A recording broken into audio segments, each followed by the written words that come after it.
Thanks a lot, Jim. They only called on to what happened today in the Kilpatrick trial. They only called a handful of witnesses, and now the defense is rested in the Kilpatrick corruption trial. 7 Action News investigator Heather Cataldo has been covering the ins and outs of this trial from day one and joins us right now from the newsroom. Heather? Well, in some respects, the judge limited which witnesses could be called in the case, but in many ways, the defense teams feel they made a lot of their points during cross-examination. Now that both sides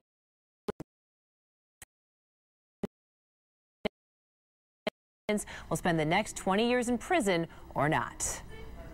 5 months of drama, illnesses, wiretaps, and bombshell testimony all started to wind down this morning. The defense in the Kilpatrick corruption case finished with the last of their 11 witnesses at 10 a.m. Just getting ready for closing arguments, and the case ain't over, and we can't rest, and, you know, we're confident, and just keep fighting, Heather.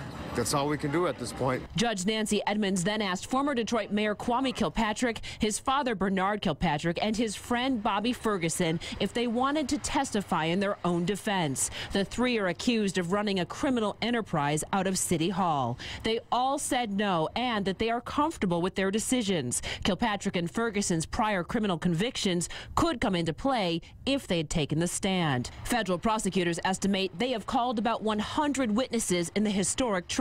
I've got no comment on how the case closed. Bernard Kilpatrick's lawyer called no witnesses at all, and the other defense attorneys called very few, in part because the judge limited the types of witnesses who could testify for them.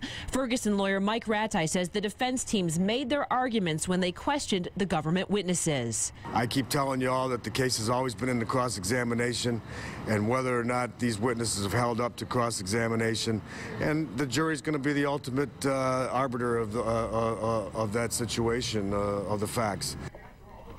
The judge reminded the jury once again that they should not watch any stories about the case, and they are not to talk to anyone about the trial. She also complimented them, saying to all 16, "You've been incredibly attentive and conscientious, and soon the pressure will be on them. After closing arguments next week, some life-altering decisions will be in their hands." Reporting live in the newsroom, I'm Heather Cataldo, 7 Action News. Stephen, back to you. Any way to guess how long the deliberation is going to be? I don't think there's any way to know that. Could last a while. Thank you very much, Heather.